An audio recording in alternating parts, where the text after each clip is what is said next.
राम का जन्म। मंत्रीगणों तथा सेवकों ने महाराज की आज्ञा अनुसार शामकर्ण घोड़ा शतुरंगिनी सेना के साथ छुड़वा दिया। महाराज दशरथ ने देश देशांतर के मनस्वी, तपस्वी, विद्वान ऋषि मुनियों तथा वेदविज्ञ प्रकांड पंडितों को यज्ञ संपन्न कराने के लिए बुलावा भेज दिया। निश्चित समय आने पर समस्त अभ्यागतों के साथ महाराज दशरथ अपने गुरु वशिष्ठ जी तथा अपने परम मित्र अंग देश के अधिपति लोकपाल के जामाता रुंग ऋषि को लेकर यज्ञ मंडप में पधारे। इस प्रकार महान यज्ञ का विधिवत शुभारंभ किया गया। संपूर्ण वातावरण वेदों की रुषाओं के उच्च स्वर में पाठ से गूंजने तथा समृद्धा की सुगंध से महकने लगा। समस्त पंडितों, ब्राह्मणों, ऋषियों आदि को यथोचित धन धान्य गो आदि भेंट करके सादर विदा करने के साथ यज्ञ की समाप्ति हुई। राजा दशरथ ने यज्ञ के प्रसाद शरा को अपने महल में ले जाकर अपनी तीनों रानियों में वितरित कर दिया। प्रसाद ग्रहण करने के परिणाम स्वरूप परमपिता परमात्मा की कृपा से तीनों रानियों ने गर्भ धारण किया। जब चैत्र मास के शुक्ल पक्ष की नवमी तिथि को पुनर्वसु नक्षत्र में सूर्य, मंगल, शनि, बृहस्पति तथा शुक्र अपने अपने उस स्थानों में विराजमान थे, कर्क लग्न का उदय होते ही महाराज दशरथ की बड़ी रानी कौशल्या के गर्भ से एक शिशु का जन्म हुआ, जो कि श्याम वर्ण, अत्यंत तेजोमय, परम कांतिवान तथा अद्भुत सौंदर्यशाली था। उस शिशु को देखने वाले ठगे से रह जाते थे।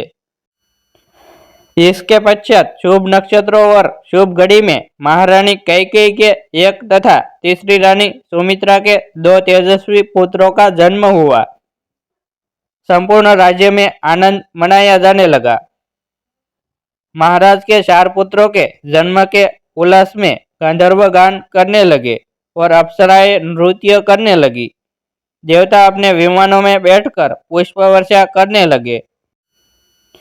महाराज ने उन्मुक्त हस्त से राजद्वार पर आए हुए भाट, सारण तथा आशीर्वाद देने वाले ब्राह्मणों और याचकों को दान दक्षिणा दी।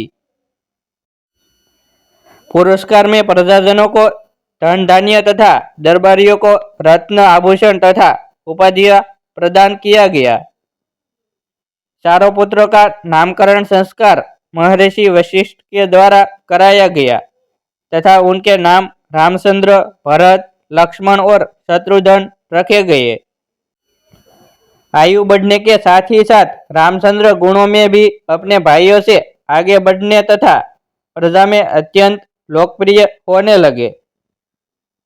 उनमें अत्यंत विलक्षण प्रतिभा थी, जिसके परिणाम स्वरूप अल्पकाल में ही वे समस्त विषयों में पारंगत हो गए।